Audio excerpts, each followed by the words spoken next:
नमस्कार बच्चों, मैं Pushpendra Dubey green world publication में आप सभी लोगों का स्वागत है। आज हम लोगों का जो टॉपिक है वह है रेफरेंस टेक्स्ट बुक सामाजिक विज्ञान कक्षा 10। इस सामाजिक विज्ञान कक्षा 10 में हम लोगों का जो प्रथम टॉपिक है वह है यूरोप में राष्ट्रवाद का उदय। तो यह टॉपिक शुरू करने के पहले आप अपने चैनल को लाइक, सब्सक्राइब, शेयर करना ना भूलें। तो आज का हम लोगों को जो पढ़ना है वह बहुत ही महत्वपूर्ण है कि राष्ट्रवाद का उदय। और यह राष्ट्रवाद का उदय कहाँ हो रहा है? यूरोप में। अब यूरोप में राष्ट्रवाद का उदय तो हो रहा है, लेकिन यूरोप में कहाँ हो रहा है?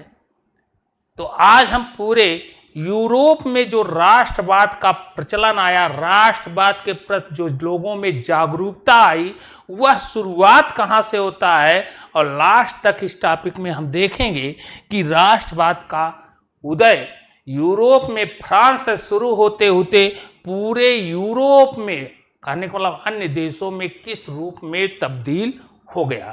तो क्लास को शुरू करते हैं। यूरोप में राष्ट्रवाद का उदय शुरू कर रहे हैं।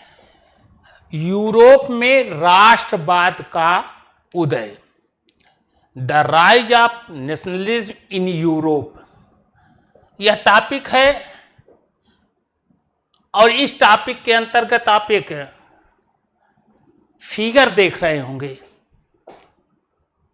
और इस फिगर में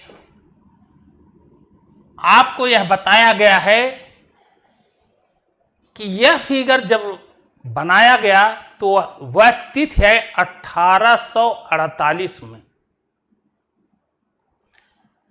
कब बनाया गया था? 1848 में इस फिगर को सर्वप्रथम बनाया गया।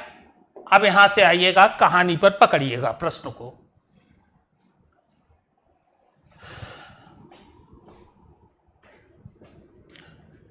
अठारह 1848 में फ्रेडरिक सार्यू के द्वारा, किसके द्वारा? 1848 में फ्रेडरिक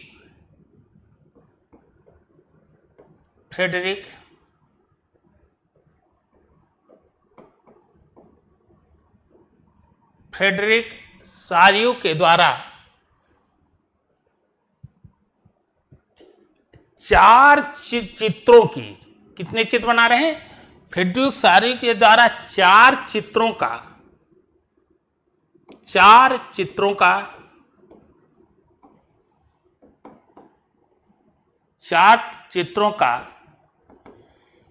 ये 4 चित्रों के रूप में एक ऐसे काल्पनिक संसार की रचना की। 4 चित्रों के माध्यम से एक ऐसे काल्पनिक मतलब यूटोपिया, काल्पनिक संसार की रचना की। काल्पनिक संसार की। इस फिगर से आपको यह क्लियर हो जाना चाहिए कि यह जो फिगर है फ्रेडरिक सार्यू के द्वारा एक कल्पना किया गया था। एक ऐसे संसार की कल्पना की गई थी जिसमें इसमें सामाजिक गणतंत्र के रूप में कहा जाए जनतांत्रिक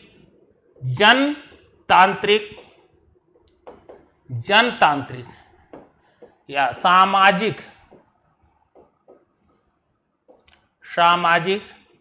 गणतंत्र, सामाजिक गणतंत्र के रूप में संसार का चित्रण किया गया है। फिर से ध्यान दें, फ्रेडरिक सार्यू ने 1848 में यह एक फिगर की रचना की है। इस फिगर में आप देखते होंगे एक स्वतंत्रता की प्रतिमा के रूप में एक महिला का दृश्य दर्शाया गया है। फ्रेडरिक सार्यू के इस फिगर को आप समझने का प्रयास करिए। इस महिला के एक हाथ में मशाल है तो दूसरे हाथ में अधिकारों का घोषणा पत्र है। स्वतंत्रता का एक कहा जाए तो महिला के एक हाथ में अगर देखा जाए तो दिखाने के लिए इसके एक हाथ में स्वतंत्रता की मशाल लिया है, तो दूसरे हाथ में अधिकारों का घोषणा पत्र। यह जो फिगर आपको दिखाई दे रहा है सारे, ये एक तरफ से जो मानव के फिगर को इस ढंग से दिखाया दे रहा है पूरी तरह से, ये फिगर जो आपको दिखाई दे रहा है यह संसार का चित्रण किया गया है और संसार के उन तमाम लोगों को जो वेशभूषा के आधार पर पहचाने जा सकते हैं, फ्रेडरिक सार्यू का यह दृष्टिकोण है इस फिगर के माध्यम से। और इस फिगर में यह भी दिखाया गया है कि जो यह स्वतंत्रता की प्रतिमूर्त महिला के इस पार जो फिगर है वह पूरी तरह से वह राष्ट्र स्वतंत्र हो चुके हैं, वह राष्ट्र क्या हो गए हैं, स्वतंत्र हो चुके हैं। और जो यहाँ है वह स्वतंत्रता के लिए, स्वतंत्रता के झंडे को लेकर के महिला के सामने खड़े हुए दिखाई दे रहे हैं। तो स्वतंत्र हुए राष्ट्रों में यूरोप में अमेरिका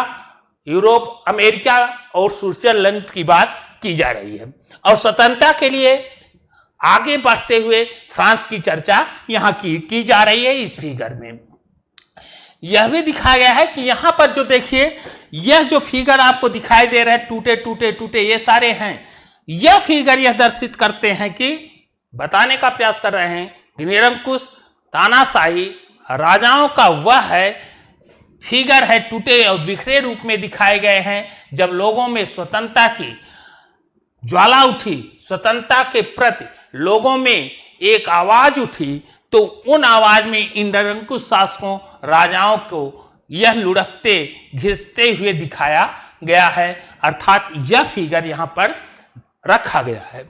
अब बात आती है कि 1848 में फ्रेडरिक सार्यू ने 4 चित्रों की काल्पनिक संसार की जो रचना की, उसका उद्देश्य क्या था, जनतांत्रिक सामाजिक गणतंत्र के रूप में एक संसार का चित्रण करना था।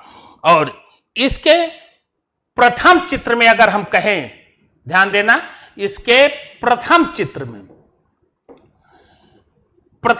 का जब हम अवलोकन करते हैं तो अमेरिका और यूरोप के लोग दिखाए गए। अमेरिका और यूरोप के लोग, अमेरिका और कौन, यूरोप के लोग दिखाई दे रहे हैं। प्रथम चित्र में कौन कौन दिखाई दे रहे हैं, अमेरिका और यूरोप के लोग दिखाई दे रहे हैं, जो स्वतंत्रता की वंदना करते हुए, जो स्वतंत्रता की वंदना करते हुए, जो स्वतंत्रता की वंदना करते हुए नजर आ रहे हैं।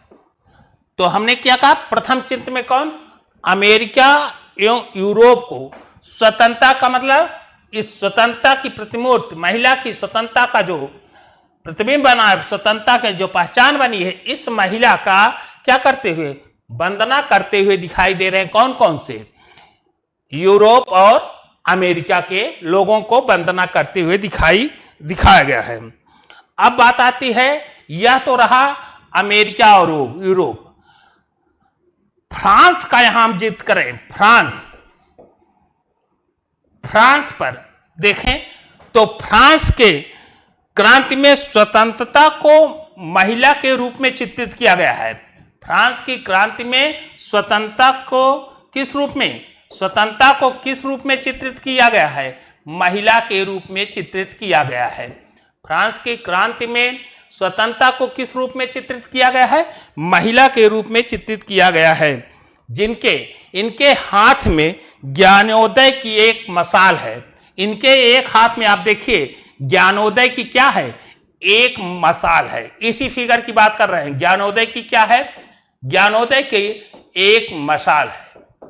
तो दूसरे हाथ में अधिकारों का घोषणा पत्र है, अधिकारों का घोषणा पत्र है, अधिकारों का घोषणा पत्र है। एक हाथ में क्या है, ज्ञानोदय की मशाल है, तो दूसरे हाथ में अधिकारों का क्या है, घोषणा पत्र है। अब इस घोषणा पत्र में प्रतिमा के सम्मुख जो यह दिखाई दे रहा है, यहां पर कह रहा है निरंकुश शासकों या राजाओं की, निरंकुश शासकों के टूटे फूटे व्यवस्थाओं को वर्णन कर रहा है। टूटी फूटी व्यवस्थाएं, चरमराती उनकी व्यवस्थाओं का वर्णन यहां किया गया है। उनके ध्वंसावशेष बिखरे हुए दिखाई दे रहे हैं। किसके? राजाओं को, निरंकुश शासकों के ध्वंसावशेष दिखाई दे रहे हैं। यह यहां के इस फिगर की पृष्ठभूमि में है। यह तो आपको क्लियर हो गया होगा। यह पृष्ठभूमि किसका दोष है? जो फिगर के इस पार जा रहे हैं वो स्वतंत्र हो चुके हैं। जो यह इधर से आ रहे हैं स्वतंत्रता के लिए इच्छुक हैं। जो सामने खड़े हैं वह राजाओं के ध्वंसावशेष हैं, बिखरे हुए ध्वंसावशेष हैं। यह चित्रण किसने किया था? फ्रेडरिक सार्वी ने। इस चित्रण को कब किया गया था? 1848 में। और यहां पर यह भी ध्यान दीजिएगा कि यहां पर जो भी है पूरे विश्व का चित्रण है, जो हर राष्ट्रों का प्रतिनिधित्व कर रहे हैं, और इनको जानने के लिए उनके पोशाकों के आधार पर इन्हें पहचानने का प्रयास किया गया है। फ्रांस के लोग क्रांतिकारी तिरंगा लेकर प्रतिमा के पास खड़े हैं। फ्रांस के लोग क्रांतिकारी तिरंगा लेकर किसके पास खड़े हैं? प्रतिमा के पास खड़े हैं। और जर्मन लोग भी झंडे के साथ अपने खड़े हुए दिखाई दे रहे हैं। यह तो रहा यूरोप में राष्ट्रवाद उदय पर जो आपकी किताब में पहला फिगर दिया गया है उसकी व्याख्या। यह टोटल अब तक की जो पढ़े आप वह उसकी व्याख्या हो रही है। किसके लेखन से? फ्रेडरिक सार्वी के 4 चित्रों का निरूपण में जो कल्पना संसार के रूप में की गई थी उसका यहां पर चित्रण किया गया है। अब बात आती है, थोड़ा सा आगे बढ़ते हैं हम लोग।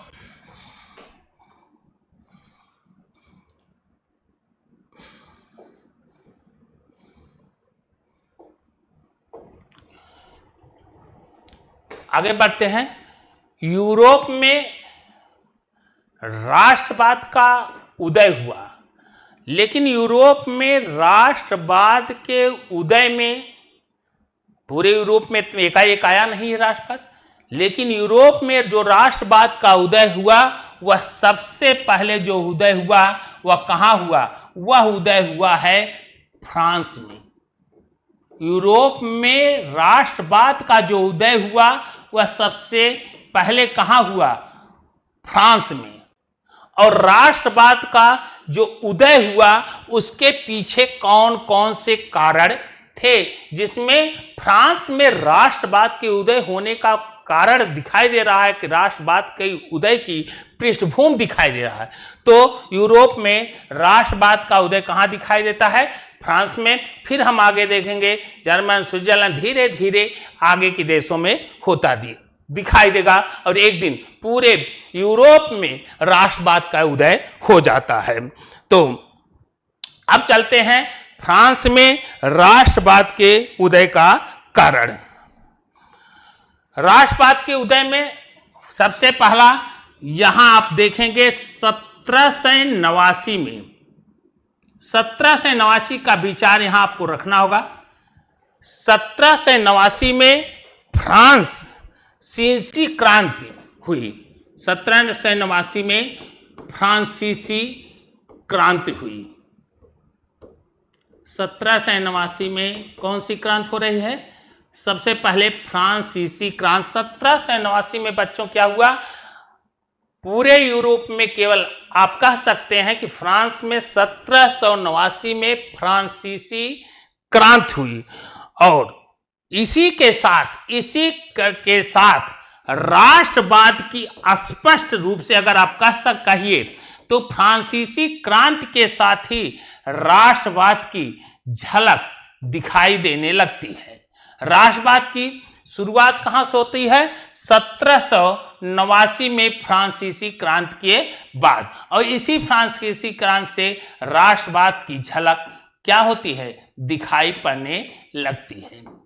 1789 की क्रांति में राष्ट्रवाद की मुख्य झलक हमें क्या होती है, दिखाई पड़ने लगती है।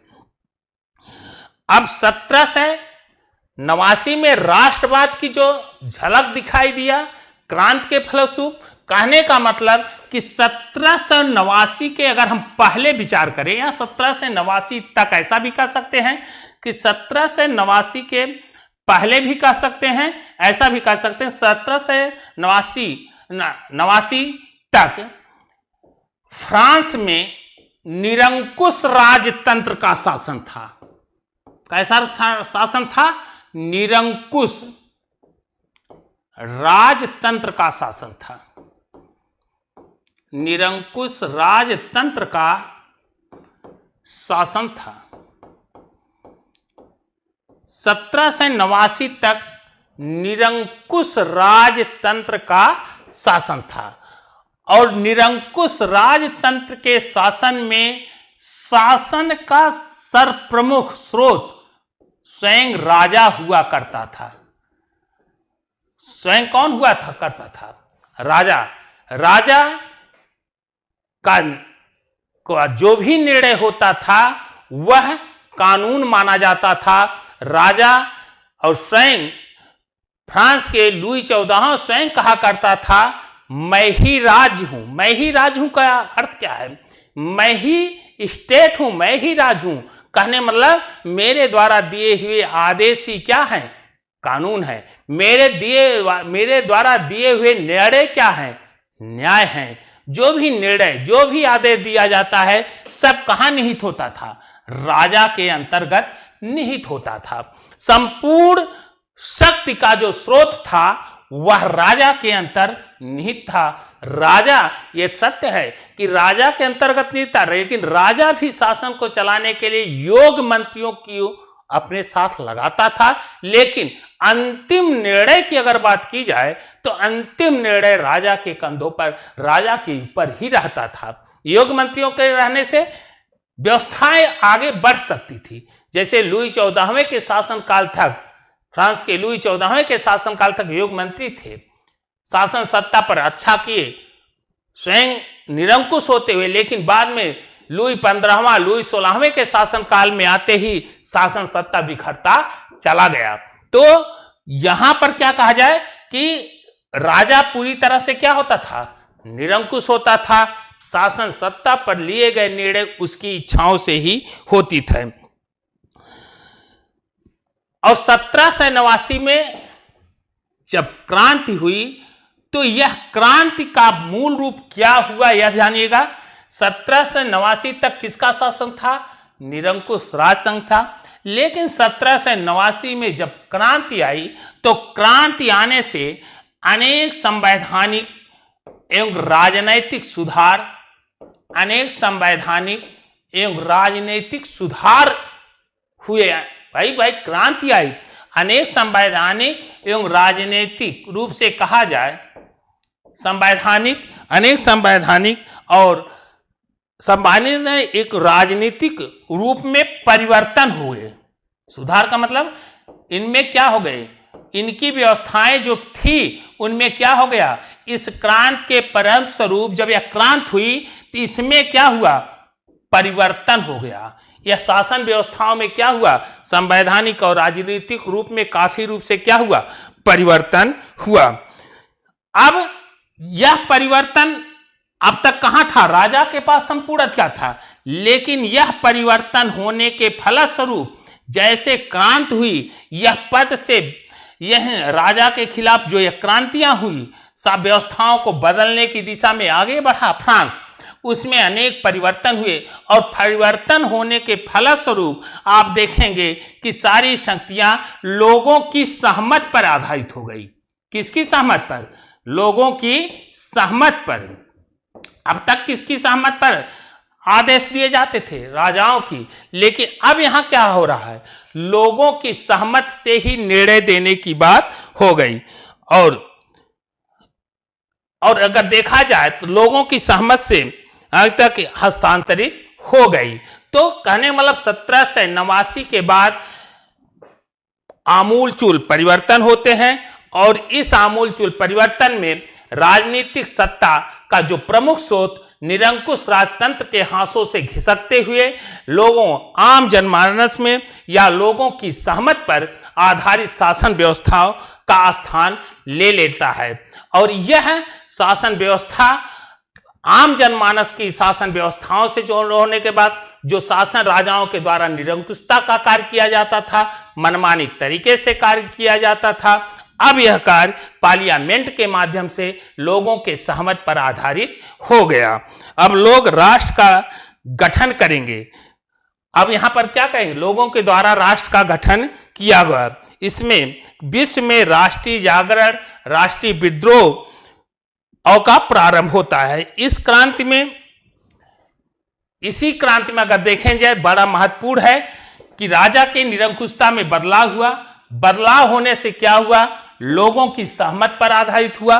लोगों की सहमत पर आधारित होने में स्वतंत्रता, इनका प्रमुख उद्देश्य क्या था, इनकी क्रांति का सबसे प्रमुख नारा क्या था, स्वतंत्रता, समानता, स्वतंत्रता, समानता, स्वतंत्रता, समानता एवं बंधुत्व, बंधुत्व, स्वतंत्रता, समानता एवं बंधुत्व फ्रांसीसियों का सबसे प्रमुख नारा उभर कर था। क्या कि स्वतंत्रता, समानता और बंधुत्व के नारे के साथ राष्ट्रवाद का उदय होता है। और अब हम आते हैं कि फ्रांसीसियों के अंतर्गत राष्ट्रवाद के उदय में महत्वपूर्ण कारक क्या थे। भाई, राष्ट्रवाद का उदय जो फ्रांस में हुआ, इन फ्रांस में राष्ट्रवाद के उदय का कारण क्या था। दो प्रकार के कारण हो गए। एक तो बहुत पहले से कारण विद्यमान होते हैं, लेकिन किसी भी घटना का एक तात्कालिक कारण भी होता है। ठीक, तो हम लोग पहले पढ़ते हैं कि फ्रांस में राष्ट्रवाद का के उदय का प्रमुख कारण कौन सा है, जिसके कारण से पूरे यूरोप में जो राष्ट्रवाद की लहर पूरे विश्व में चली, जिसका अगुवा फ्रांस रहा, इसके पीछे प्रमुख कारण क्या विद्यमान हैं। तो हम लोग चलते हैं। फ्रांस में 1789 में क्लियर हो गया, क्रांति हुई। क्रांति का नारा क्या था, स्वतंत्रता, समानता और बंधुत्व। स्वतंत्रता, समानता, बंधुत्व की लोगों की क्यों इच्छा जागृत हुई, क्योंकि राजा के मनमाने क्रियाकलापों से आम जनमानस त्राहित हो गई थी। और इस राजा के अंतर्गत आपको आगे बताया जाएगा, देखेंगे कि यह भी था कि जिससे कर लेना चाहिए था, जिसे कर देना चाहिए था, निरंकुश राजाओं के द्वारा उस पर कर नहीं लिए जाते थे, लेकिन जो कर देने का अपात्र था, जो कर देने में अक्षम था, उससे कर लिए जाते थे। कहने का मतलब सामंती वर्गों, पोप वर्गों, ऐसे वर्ग जो कर देने में सक्षम थे, उनसे कर नहीं लिया जाता था। लेकिन जो कर चुकता करने में कमजोर थे, देने में असमर्थ थे, उनसे कर लिया जाता था। और साथ ही साथ सामंतों में आप देखेंगे 1/5 भूमि उनको अपने आप मिली जाती थी, 5वां भाग दिया जाता था। साथ ही साथ आप पूरी व्यवस्था में यह देखेंगे कि इसी में एक वर्ग का उदय होता है।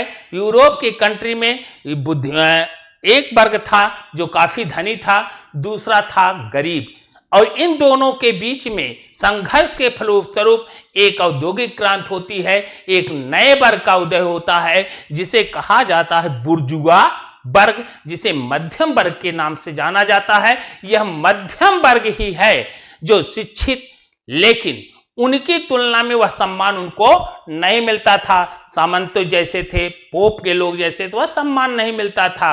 और यह सम्मान की लालसा में मध्यम वर्ग, बुर्जुआ वर्ग की क्रांति के रूप में उभरा। और यह उन किसान, उन गरीबों को, उनको अधिकार दिलाने के लिए स्वतंत्रता, समानता की बात कह करके आगे लाने के लिए यह मिडिल क्लास का एक आंदोलन के रूप में उभरा। चलो हम लोग पढ़ते हैं कि यूरोप में जो क्रांति हुई, वह क्रांति सबसे पहले कहां हुई। वह क्रांति सबसे पहले फ्रांस में हुई। और फ्रांस में क्रांति होने का क्या कारण था? फ्रांस में क्रांति का कारण क्या था, जिसमें जो राष्ट्रवाद की तरफ बढ़ता है, इसके पीछे प्रमुख कारण क्या थे? तो एक सारांश के रूप में अभी चर्चा करते हैं। अब हम लोग हर बिंदुओं पर एक एक करके चर्चा करेंगे। फ्रांस में क्रांति और जिसमें राष्ट्रवाद का सुर आलापा जाता है, राष्ट्रवाद के प्रति लोगों में जागरूकता आती है, राष्ट्रवाद की तरफ बढ़ते हैं। तो इसके पीछे सर्वप्रमुख कारण क्या है, यहां देखिए आपको दे दिया गया है। फ्रांस की राजकाज के अगर पहले कारण पर जाएंगे हम लोग, तो पहला कारण क्या है? राजनीतिक कारण। पहला कारण क्या है? राजनीतिक कारण। पहला कारण राजनीतिक कारण। यहां बताया गया है कि फ्रांस में राष्ट्रवाद के उदय का सबसे पहला कारण क्या है? राजनीतिक कारण है। अब राजनीतिक कारण में हम लोग समझते हैं, अभी अभी बताए, इन पॉइंट को देखेंगे। राजनीतिक कारण क्या थे? राजनीतिक कारण में पहले देखेंगे किसकी वजह से राष्ट्रवाद का उदय हो रहा है, क्या तकलीफें थी जो निरंकुश राजशाही से लोग मुक्त होना चाह रहे हैं। सबसे पहले निरंकुश राजतंत्र की स्थापना फ्रांस में थी। कौन सी थी? निरंकुश राजतंत्र था। निरंकुश राजतंत्र का शासन था। और निरंकुश राजतंत्र में इस समय का एक वंश था, बुर्बो वंश। कौन सा वंश है? जो शासक इस पे लुई 14 रहा करता था, वो किस वंश से था? बुर्बो वंश का। बुर्बो वंश के का शासक लुई 14वां, लुई 14 स्वयं कहा करता था, मैं ही राज हूं। यही का स्टेट है। इन्होंने क्या कहा? मैं ही राज हूं। मैं ही क्या हूं? राज हूं। निरंकुश शासन। अब निरंकुश शासन में के अंतर्गत क्या दिक्कतें आई? जो आम जनमानस क्रांति की बदलाव चाहने लगा, क्या दिक्कतें हुई, किस प्रकार की समस्याएं आई, कैसी दिक्कतें आई, इस पर हम लोग थोड़ा सा चर्चा करते हैं। सबसे पहली दिक्कत थी कि राजा यहां सर्वे सर्वा होता था। निरंकुश राजतंत्र में राजा की इच्छा ही कानून होती थी। राजा की इच्छा क्या होती थी? कानून। राजा सर्वशक्तिमान होता था, उसकी आज्ञाओं का सभी लोग पालन करते थे, लेकिन वह स्वयं किसी की आज्ञा का पालन करने का नहीं था।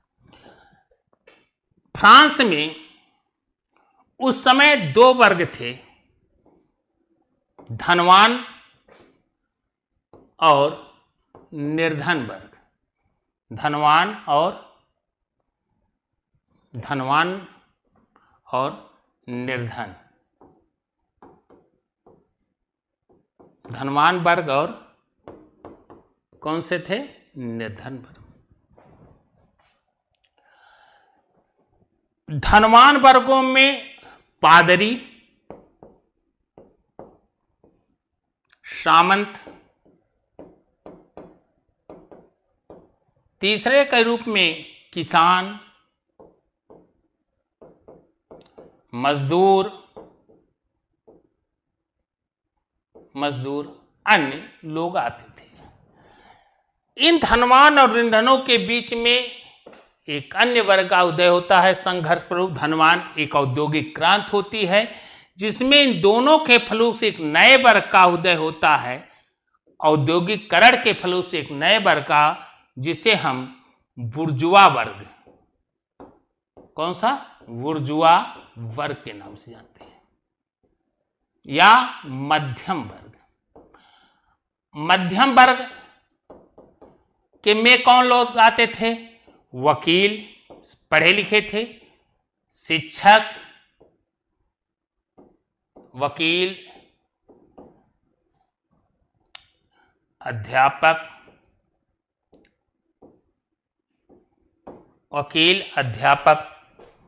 डॉक्टर आदि।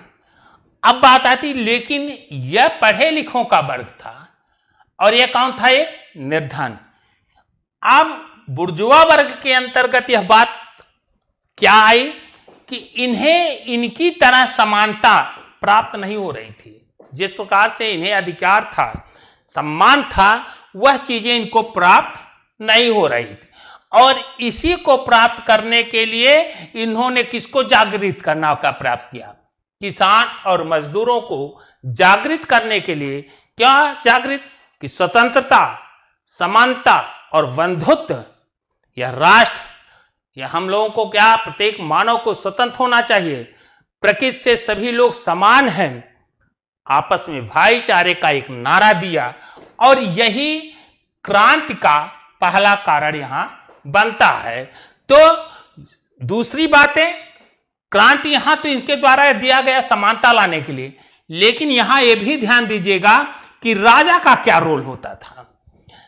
राजा के द्वारा धनवान वर्गों में विशेष करके पादरी और सामंतों से कर वसूले नहीं जाते थे। कर वसूले नहीं जाते थे, इनसे कर नहीं लिया जाता था। जो कर देने में सक्षम है उसे कर नहीं लिया जाता था, लेकिन जो कर नहीं देने में असमर्थ हैं उनसे क्या लिया जाता था? कर। और कर देने में और स्वयं अपनी जीविका को पालन करने में पूरी तरह से टूट जाते थे। और जिसके फलस्वरूप इस वर्ग के द्वारा स्वतंत्रता, समानता और बंधुत्व का जो नारा दिया, जो लोगों में राष्ट्रीयता के प्रति चेतना भरी, राष्ट्र भावनाएं लाई, उनमें इनका महत्वपूर्ण योगदान है। किसका? मध्यम वर्गों का एक महत्वपूर्ण योगदान है। तो कहने का मतलब फ्रांस की राजकारण में राजनीतिक कारण यहां जो है वो ही है। साथ ही साथ निरंकुश शासकों में लुई 14वां योग्य था, योग मंत्रियों के साथ रहते हुए शासन को आगे बढ़ाया। लेकिन साथ ही साथ अयोग्य शासक, अगर उत्तराधिकार के बाद अयोग्य शासक शासन सत्ता पर कितना, राजनीतिक कारण हम चर्चा कर रहे हैं, अगर अयोग्य शासक मिल गया, जैसे लुई 14 के बाद लुई 15वां 16वां स्वयं अपने आप में विलासितापूर्ण थे, राजधर्म की पूरी तरह से देख रेख उनके द्वारा भली भांति करने में अक्षम दिखाई देते हैं। लुई 16वां भी हम कह सकते हैं लुई 16वां अयोग्य शासक था। लुई 16वां क्या था? लुई 16वां अयोग्य शासक था। लुई 16वां अयोग्य शासक था। और अयोग्य शासक होने के नाते हम आते हैं कि अयोग्य शासक के नाते इस समय लुई 16 के शासनकाल में देखेंगे कि सप्तवर्षीय युद्ध भी हुए और साथ ही साथ अमेरिका के युद्ध में भी लगातार युद्ध चलता रहा, जिसमें फ्रांस की हालत दयनीय होती चली गई। हालांकि यूरोपीय कंट्री में इसके बावजूद भी फ्रांस की स्थिति सबसे मजबूत होते हुए भी अयोग्य के शासकों की वजह से फ्रांस अपने आप को संभाल नहीं पाया। निरंकुश राजतंत्र में व्यक्तिगत अगर देखा जाए तो निरंकुश राजतंत्र में व्यक्तिगत रूप से जो संपत्ति होती थी वह सारी संपत्तियों पर किसका अधिकार होता था? राजा का। वो राजा के परिवार का होता था। उस संपत्ति पर किसी भी प्रकार की निगरानी नहीं रखी जाती थी। कितना इन्वेस्ट हो रहा है, कितना आ रहा है, किसी प्रकार से उस पर नजर नहीं रखा जाता था। अकर्मण्यताएं शासन तंत्र में जो भी यह कमियां हमने बताई, यह एक राजनीतिक कारण थे कि जहां हमें कर की बात कही जाए, कर लेने की बात का जबरदस्ती कर उगाई जा रही है, अयोग्य शासकों के द्वारा जो कार्य किए जा रहे हैं, इससे रूप करके मध्यम वर्ग के द्वारा लोगों के अंतर्गत स्वतंत्रता समानता का जो नारा दे करके जागरूक किए, इसे एक राजनीतिक कारण माना जाता है कि फ्रांस में निरंकुश राजतंत्र के खिलाफ एक क्या आया, राजनीतिक कारण माना जाता है। कौन सा कारण? निरंकुश। तो यहां आप हेडिंग के द्वारा बता सकते हैं कि फ्रांस की राजक्रांति का प्रमुख कारण क्या है। आपको हेडिंग में देना हो तो लिख लीजिएगा निरंकुश राजतंत्र। सबसे राजनीतिक फ्रांस में क्रांति का सबसे पहला राजनीतिक कारण क्या है? याद रखिएगा, निरंकुश राजतंत्र। निरंकुश राजतंत्र। दूसरा कारण अगर हम चलें तो अयोग्य राजा, लुईस 15वां लुईस 16वां जैसा बताया गया, अयोग्य राजा।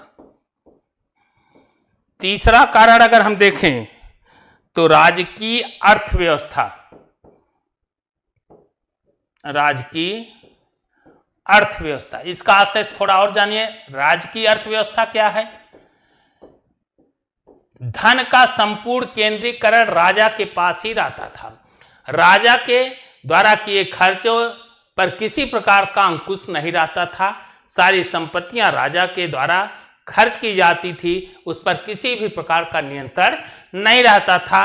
राजा और राजा के परिवार पर उसका मनमाना फिजूल खर्चों पर किसी प्रकार का अंकुश नहीं था।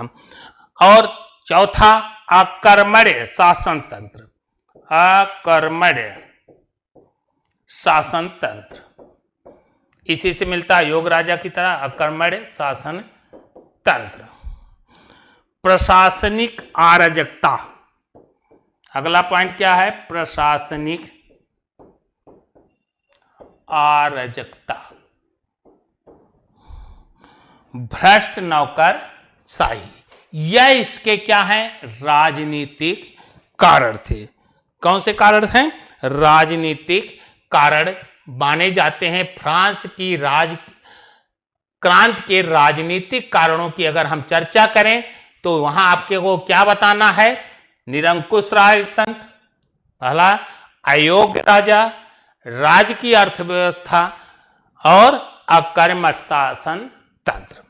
दूसरे बिंदु पर बढ़े कि फ्रांस में राष्ट्रवाद के उदय का जो प्रमुख कारण तीसरा है, फ्रांस में राजक्रांति का पहला का राजनीतिक, तो दूसरा क्या है?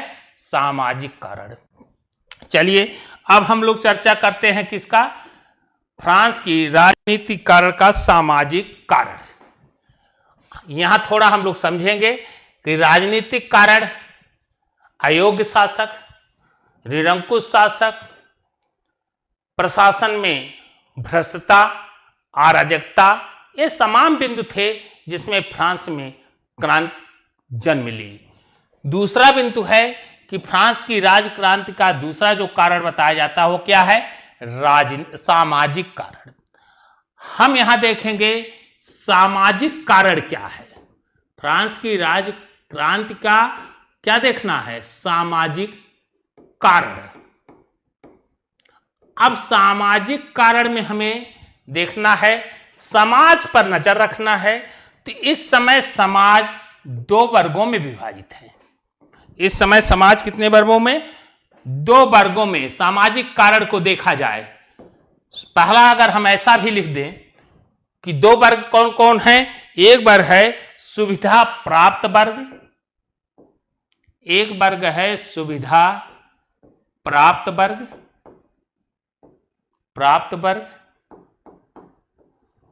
और दूसरा है सुविधाहीन वर्ग, सुविधाहीन वर्ग। फ्रांस की क्रांति क्या होने का कारण क्लियर रखिएगा। फ्रांस में जो क्रांति हुई उसके पीछे क्या कारण थे? तो आप क्या बताओगे? एक सामाजिक कारण है। वो सामाजिक कारण कौन सा, में क्या कमियां थी? उस समय समाज दो वर्ग थे। कौन कौन? एक था सुविधा प्राप्त वर्ग और दूसरा था सुविधाहीन वर्ग। कौन कौन था? सुविधा प्राप्त वर्ग था, तो दूसरा सुविधाहीन वर्ग था। अब सुविधा प्राप्त वर्ग में कौन आएंगे, ये भी आप ध्यान दीजिएगा। सुविधा प्राप्त वर्ग में कौन आएंगे? तो इसमें आते हैं प्रथम वर्ग। वहां लिखा मिलता है, आपको लिख देंगे तो और अच्छा रहेगा, नहीं तो इतने से ही काम चला लेंगे तब भी ठीक है। प्रथम वर्ग या इसे स्टेट वर्ग भी कहेंगे। स्टेट, प्रथम स्टेट वर्ग, प्रथम स्टेट वर्ग। यहां द्वितीय स्टेट वर्ग, प्रथम स्टेट वर्ग, यहां द्वितीय स्टेट वर्ग। प्रथम स्टेट वर्ग, दूसरा क्या हो गया? द्वितीय स्टेट वर्ग। अब प्रथम स्टेट वर्ग में कौन कौन आएंगे, इस पर आते हैं। इसके अंतर्गत आते हैं पादरी वर्ग। पादरी वर्ग, पादरी वर्ग आप लोग जानते होंगे, ईसाई धर्म के प्रमुख या ईसाई धर्म के पुरोहित या जैसे पंडित कहे जाते हैं, उस तरह से जैसे प्रत्येक धर्मों के पंडित होते हैं, सिख होते हैं, तो उसी में ईसाइयों को, धार्मिक गुरुओं को क्या कहा गया? पादरी वर्ग। ये कौन था? पादरी वर्ग।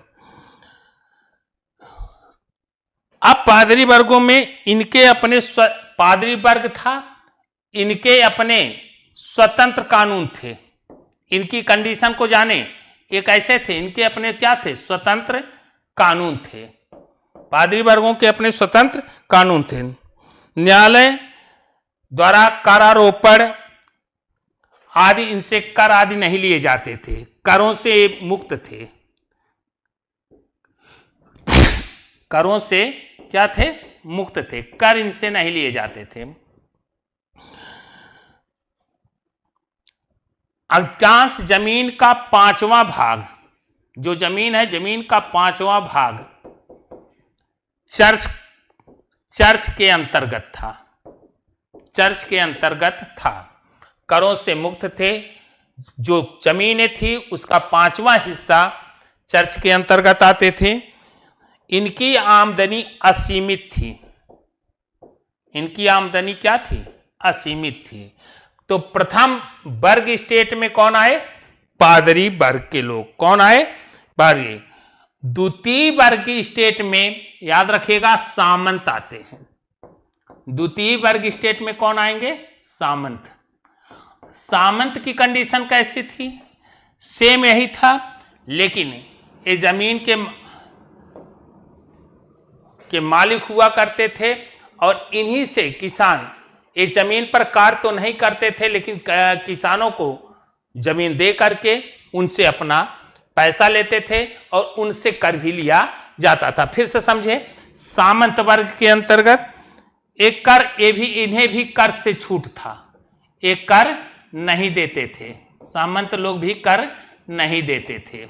न तो पादरी वर्ग को ले दे रहे हैं उस समय की सामाजिक व्यवस्था में, ध्यान दीजिए, न तो द्वितीय वर्ग स्टेट में आते हैं सामंत, जो सुविधा प्राप्त वर्ग है, ये भी कर नहीं देते थे। और उच्च राजकीय पदों पर इनकी नियुक्ति होती थी। इनको धार्मिक पदों पर होती थी, इनकी कहां होती थी? उच्च राजकीय पदों पर, उच्च राजकीय पदों पर, उच्च राजकीय पदों पर इनकी नियुक्ति होती थी। उच्च राजकीय पदों पर इनकी नियुक्ति होती थी।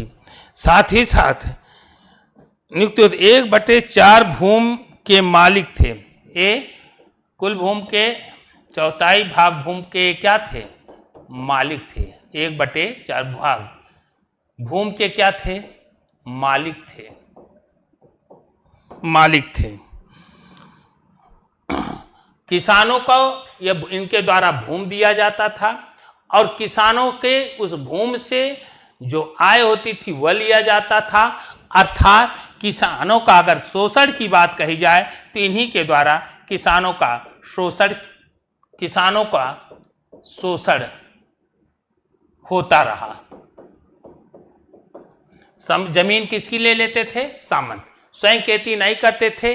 अधिक पैसे लगाने वाले को अधिक कर देने वालों को फिर खेती दी जाती थी, फिर उस खेती को वापस किया जाता था। तो कहने का मतलब किसानों का जो शोषण का रूप दिखाई देता है सामंती वर्गों के अंतर्गत आता था। यह रहा किसानों का। और एक वर्ग है जो हमने अभी कहा सुविधा विहीन वर्ग। कौन सा वर्ग? अब धन किसके पास है? प्रथम वर्ग स्टेट, द्वितीय वर्ग स्टेट सामंत और पादरियों के बाद, लेकिन इनसे राजा के द्वारा कर नहीं लिया जाता। ये सामाजिक कुरीतियां जी जो फ्रांस में क्रांति का कारण बनती हैं। कर किससे लिया जाता है? कर जो सुविधाहीन वर्ग के लोग थे। सुविधाहीन वर्ग में कौन आएंगे? किसान। सुविधाहीन वर्ग में किसान, बुजुर्ग, दस्तकार, बुजुर्ग, इनसे क्या लिया जाता था? यही राजा को इन्हीं के द्वारा कर दिए जाते थे। कहने का मतलब उस समय की सामाजिक व्यवस्था यह बताने में पूरी तरह सफल है कि कर जहां लेना चाहिए थे वहां न लेकर के बल्कि उनसे लिया जाता था जो कर देने में क्या थे? अक्षम थे। अगर देखिए जब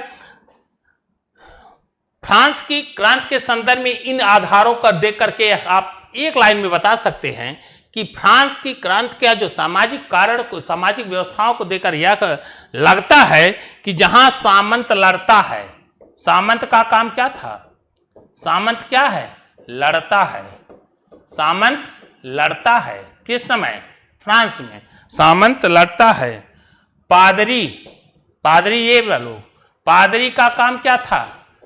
सामंत का काम लड़ना, पादरी पूजा, ईसाई थे, पूजा था, कर विहीन, कर से छूट थी। वहीं सामान्य जन जो जीवन के जीने के लिए तकलीफें थी, उठाने में अक्षम थे, सामान्य जन की स्थिति क्या थी? पादरी पूजा करते थे और सामान्य जन कर देते थे। सामान्य जन क्या देते थे? कर। और इन दोनों के बीच में सुविधा प्राप्त वर्ग और सुविधाहीन वर्ग के बीच में एक द्वंद्व के रूप में, एक औद्योगिकरण के रूप में एक नए वर्ग का उदय हो रहा है जिसे हम कहते हैं कौन? बुर्जुआ वर्ग।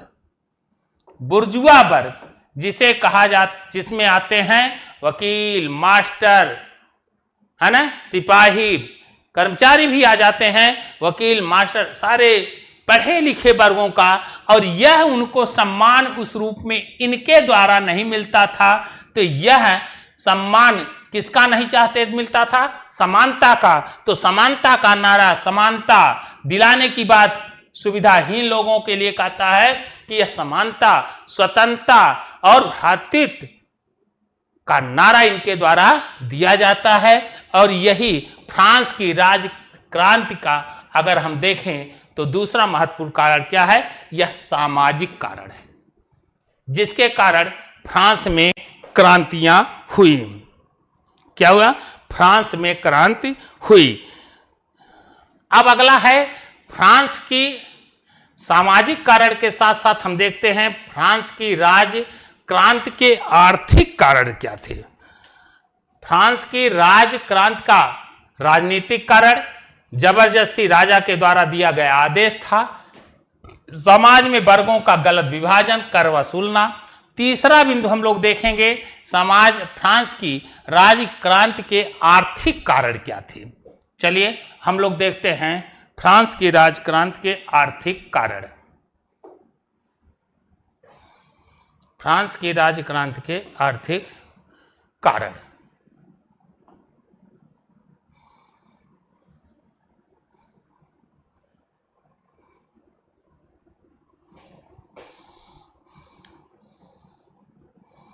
फ्रांस की राजक्रांति के आर्थिक कारण।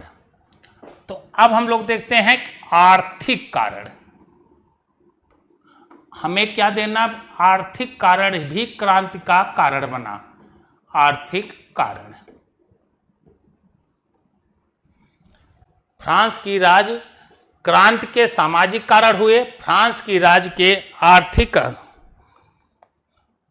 अगर हम कैलकुलेशन करें तो 1789 में फ्रांस की 1789 में फ्रांस की क्रांति का महत्वपूर्ण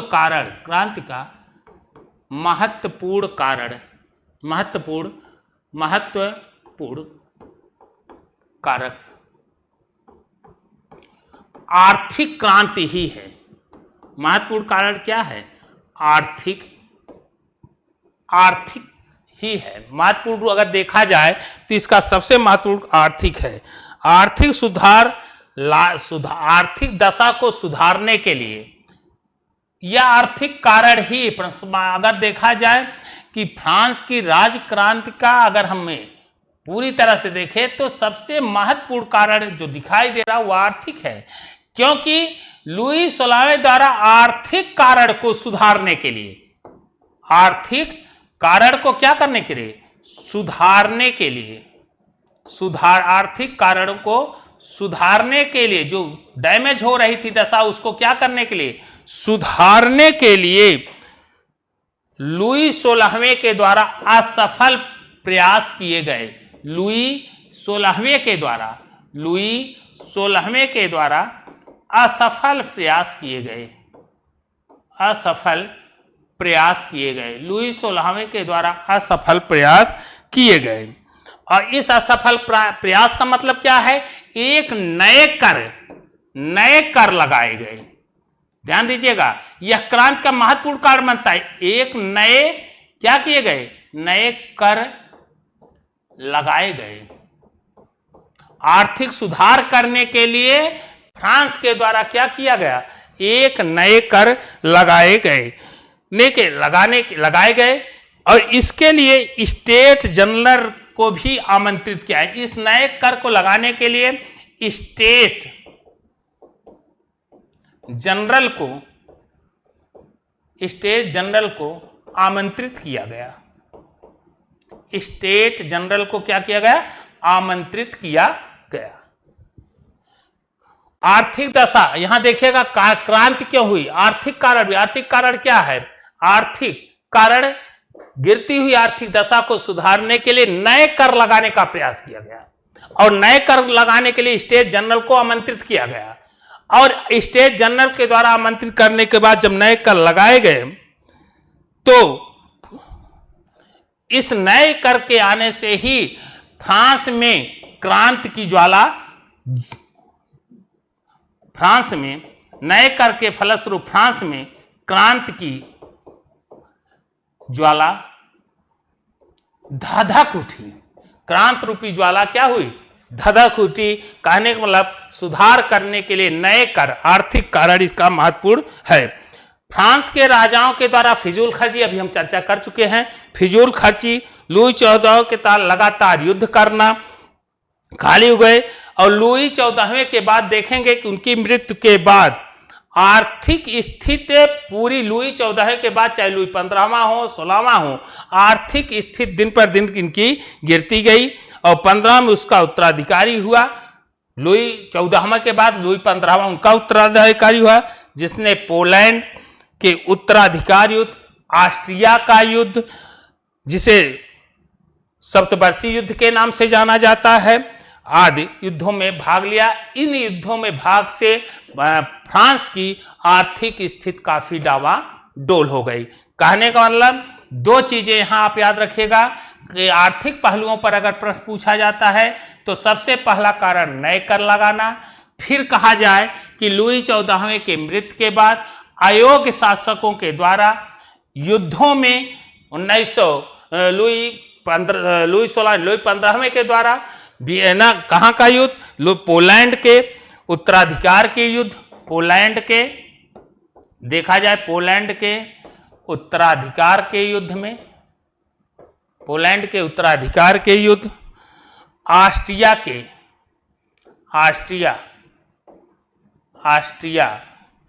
के उत्तराधिकार युद्ध, ऑस्ट्रिया के उत्तराधिकार युद्ध, जिसे सप्तवर्षीय युद्ध के नाम से जानते हैं, सप्तवर्षीय युद्ध के नाम से जानते हैं। लुई 15वें के द्वारा, ये लुई 16वें के द्वारा अमेरिका स्वतंत्रता के युद्ध में भाग लिया, अमेरिकी स्वतंत्रता के युद्ध में भाग लिया, फ्रांस के द्वारा भाग लिया गया, जिसमें अमेरिका की जीत हुई, ब्रिटेन पराजित हुआ उपनिवेश के कारण, भाग के यहाँ यह कंडीशन हुए। तो कहने वाला फ्रांस की राज की क्रांति में आर्थिक कारण महत्वपूर्ण योगदान है। इस आर्थिक कारण में पहला बिंदु आप लिखिएगा, नए करों का लगाया जाना। दूसरा, पोलैंड के उत्तराधिकार, ऑस्ट्रिया के शब्दवर्षीय युद्ध में भाग लेना। लुई 16वें के द्वारा अमेरिका की स्वतंत्रता की घोषणा में कहा, उपनिवेशवाद के खिलाफ जो ब्रिटेन के विरुद्ध युद्ध लड़ रहा था, फ्रांस के द्वारा इसमें सहयोग देने से इसकी आर्थिक स्थिति काफी डैमेज हो गई, और इसमें इसी के फलस्वरूप इसका भी एक कारण बनता है, फ्रांस की राज की क्रांति का एक महत्वपूर्ण कारण के रूप में उभर आता है। और दोषपूर्ण अगर कहा जाए तो अर्थ विभाजन, तो दोषपूर्ण अर्थ विभाजन तो है ही है कि किसी पर कर लेना, किसी पर न लेना, यह भी एक कारण माना जाता है। तो अगला चलते हैं, अगला हमारा है फ्रांस की राजक्रांति। फ्रांस की राजक्रांति के आर्थिक कारण हो गया। फ्रांस की राजक्रांति के बौद्धिक कारण, हमें क्या देखना है कि बौद्धिक कारण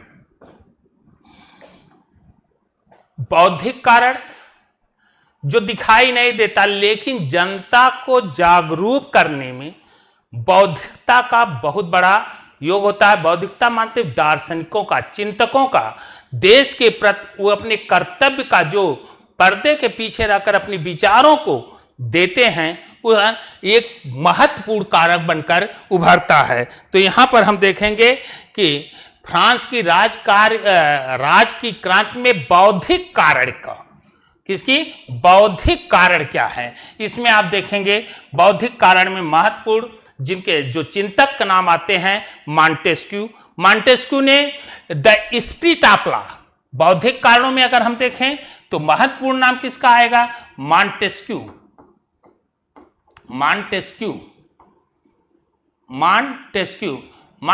की किताब अगर आप देखें तो the spirit of laws, Montesquieu की महत्वपूर्ण किताब क्या है, द स्पिरिट ऑफ लॉज।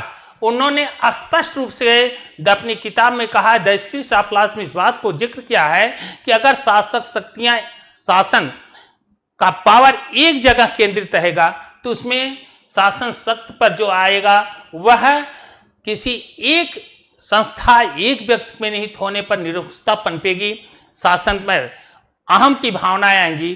तो शक्तियों के पृथककरण, शक्तियों को हमें क्या कर देना चाहिए, पृथककरण करने की बात कही। जो राजा के पास शक्तियां थी वह शक्तियां टोटल उसके पास ना होकर के, बल्कि शक्तियां क्या होनी चाहिए, पृथककरण कर देनी चाहिए। यही विचारधारा एक चिंतक की थ्योरी थी। और चिंतक कौन, मॉन्टेस्क्यू। इन्होंने कहा कार्यपालिका, व्यवस्थापिका और न्यायपालिका किसी एक व्यक्ति या एक संस्था में केंद्रित न होकर के, बल्कि इसकी शक्तियों को क्या किया जाए, पृथककरण कर दिया जाए, और पृथककरण करने से स्वतंत्रता ज्यादा सुरक्षित रहेगी। तो कहने का मतलब कि फ्रांस की राजक्रांति में जो शक्तियां राजा के पास केंद्रित रहती थी, वह इस विचारधारा के कौन, मॉन्टेस्क्यू जैसे विचारधाराओं के जन्म के फलस्वरूप इनकी विचारधाराओं ने यह परिवर्तन किया कि शक्तियां एक जगह न रह करके बल्कि इनका विकेंद्रीकरण होना चाहिए। मॉन्टेस्क्यू का जन्म इंग्लैंड, इनका जन्म कहाँ हुआ था, इंग्लैंड में। और ये भी ध्यान दीजिएगा, कुलीन परिवार से संबंधित थे, दलित तो गरीब नहीं थे, बल्कि किससे संबंधित थे, कुलीन परिवार से संबंधित थे। इनकी महत्वपूर्ण किताब हम चर्चा कर ही दें, the spirit of the laws. दैवी अधिकारों का, इनके जो राजा को संपूर्णता मान करके दैवी अधिकारों के सिद्धांत का क्या करते हैं, विरोध, दैवी अधिकारों के सिद्धांतों का विरोध करते हैं, उस पर इनका विश्वास नहीं है। दूसरे क्रांतिकारियों का अगर देखें तो मॉन्टेस्क्यू के साथ साथ वॉल्टेयर भी फ्रांस के क्रांति के महत्वपूर्ण विचारकों में माने जाते हैं। ये दक्ष पत्रकार, एक निपुण, एक कुशल पत्रकार थे। वॉल्टेयर कैसे हैं? कुशल पत्रकार के रूप में जाने जाते हैं, कुशल पत्रकार थे तथा व्यंग्यकार, कुशल पत्रकार तथा व्यंग्यकार थे।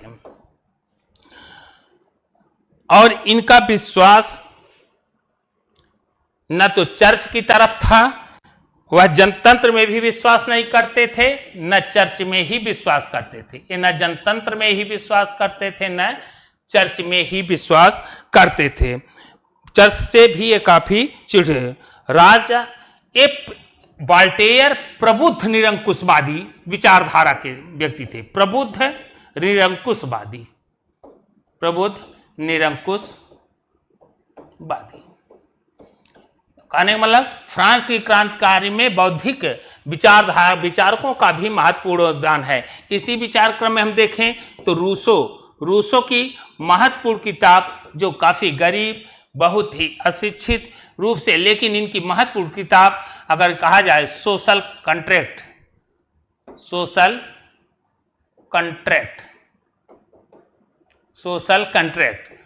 रूसो की सामाजिक समझौता, रूसो का महत्वपूर्ण किताब कौन? Social contract. इन्होंने क्या कहा? मनुष्य स्वतंत्र पैदा होता है, लेकिन सामाजिक बंधनों से वह क्या हो जाता है? बंध जाता है। और प्राकृतिक अवस्था को भी इन्होंने कहा कि मनुष्य स्वतंत्र रूप से पैदा हुआ है, किसी के अधीन नहीं हुआ, लेकिन प्राकृतिक सामाजिक बंधनों के दायरों में यह बंध जाता है। और यह जो बंधता है वह प्रकृति के द्वारा नहीं बल्कि मानव कृत्य है, वह मनुष्य के द्वारा बाधा जाता है।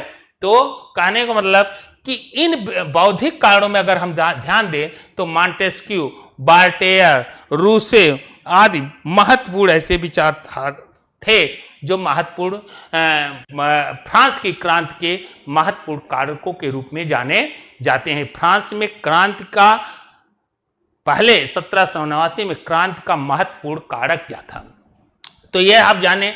तो अब हमें एक प्रश्न और यहां से थोड़ा सा ध्यान देना है कि फ्रांस में क्रांति की जो शुरुआत होती है 1789 में, जो लक्ष्य बनता है स्वतंत्रता, समानता, बंधुत्व, वह आया क्यों? तो वह आने के पीछे क्यों आया? क्योंकि फ्रांस की राजकारण राजनीतिक कारण थे, सामाजिक कारण थे, भेदभावपूर्ण थे, आर्थिक कारण भी थे, जबरदस्ती करार लिए जाते थे, बौद्धिक कारण थे, जो लोगों की स्वतंत्रता, समानता को पूरी तरह से नहीं मिल रहा था, देने की बातें की जा रही थी। स्वतंत्रता, समानता के लिए बौद्धिक विचारधारा के रूप में मॉन्टेस्क्यू, वॉल्टेयर, रूसो आदि के नाम आते हैं। अब तत्कालिक कारण क्या था? फ्रांस की क्रांति का तत्कालिक कारण अगर प्रश्न बनता है कि फ्रांस की क्रांति का ये तो कारण है, लेकिन फ्रांस की क्रांति का अगर हम कहें तो तत्कालिक कारण किसे मानते हैं? फ्रांस की क्रांति का तत्कालिक कारण क्या है?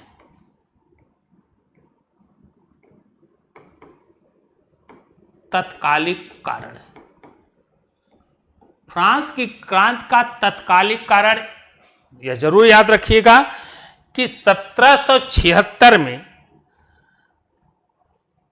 और 1776 और 1776 में अमेरिका के द्वारा इंग्लैंड में के विरुद्ध अमेरिका के द्वारा स्वतंत्रता की घोषणा, अमेरिका पर किसका अधिकार था? ब्रिटेन का उपनिवेश था। तो ब्रिटेन के विरुद्ध अमेरिका के द्वारा स्वतंत्रता संग्राम घोषित किया गया। किसके विरुद्ध? 1776 में अमेरिका किसके विरुद्ध? अमेरिका किसके विरुद्ध? ब्रिटेन के विरुद्ध। उपनिवेश था ना, ब्रिटिश शासन के विरुद्ध। अमेरिका किसके विरुद्ध? ब्रिटेन के, ब्रिटिश के विरुद्ध स्वतंत्रता संग्राम घोषित किया। फ्रांस ने अमेरिका की सहायता की। अमेरिका, यह कब हो रहा? तत्कालिक कारण 1776 में अमेरिका ब्रिटिश के विरुद्ध स्वतंत्रता की घोषणा की, क्योंकि औपनिवेशिक शासन से मुक्त होने के लिए अमेरिका ब्रिटिश के खिलाफ स्वतंत्रता की घोषणा की। और इस स्वतंत्रता में फ्रांस अमेरिका का साथ दिया। फ्रांस के द्वारा किसका साथ दिया गया? अमेरिका का साथ दिया गया। और 1787 में अमेरिका की विजय हो गई। यह स्वतंत्रता की लड़ाई कब शुरू हुई? 1776 में अमेरिका का ब्रिटिश और 1787 के अंतर्गत हम देखेंगे 1787 में अमेरिका की क्या हो गई? विजय हो गई, स्वतंत्र हो गया, अमेरिका की विजय हुई।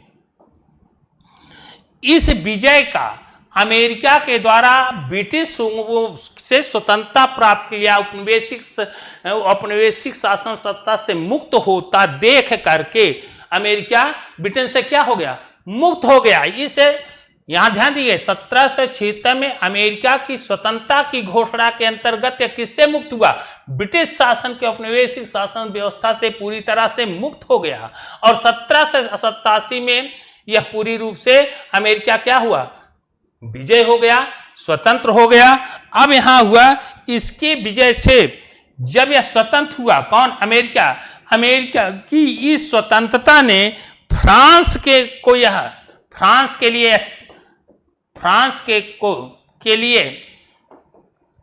लिए कहा जाए तो एक प्रेरक के रूप में कार्य किया। फ्रांसीसियों को प्रेरित किया, वे भी क्रांतिकर फ्रांसीसियों के लिए प्रेरक का कार्य किया कि वो भी क्रांतिकर राजाओं से क्रांति करके राजाओं के स्वतंत्रता और समानता बंधुत्व के इस व्यवस्थाओं को हम भी प्राप्त कर सकते हैं। फिर से सुनिए कि अगर हमें कहें कि फ्रांस की क्रांति का तत्कालिक कारण क्या था, तो साफ सी बात है कि फ्रांस की क्रांति का तत्कालिक कारण था कि 1776 में अमेरिका के द्वारा ब्रिटिश हुकूमत के खिलाफ स्वतंत्रता के लिए जो लड़ाइयां लड़ी गई उसमें अमेरिका की विजय हुई। और अमेरिका की विजय को देख करके फ्रांस के अंदर यह बात प्रबल हो उठी कि हम भी यदि चाहें तो हम भी अपने यहां निरंकुश शासकों से मुक्त प्राप्त कर सकते हैं या उनसे मुक्त हो सकते हैं। तो आज का यह क्लास बच्चों यहीं तक। सिर्फ मैं यहां आज बेसिक चीजों पर केवल चर्चा हुआ कि फ्रांस में क्रांति का जो शुरुआत हुई, सबसे पहले हमने कहा एक फिगर आपकी किताबों में लिखा हुआ है, वह फिगर है फ्रेडरिक सारियू के द्वारा बनाया गया। वह एक कल्पना किया फ्रेडरिक सारियू ने। फिर फ्रेडरिक सारियू की कल्पना के बाद फ्रांस में क्रांति जो हुई उसके पीछे कौन कौन से कारण थे, वह कारण आपको भली भांति पता है। वह कारण आपका राजनीतिक कारण है, सामाजिक कारण भी रहता है। क्रांति के पीछे एक भूमिका नहीं, कई कारण होते हैं, तब आज क्रांतियां होती हैं।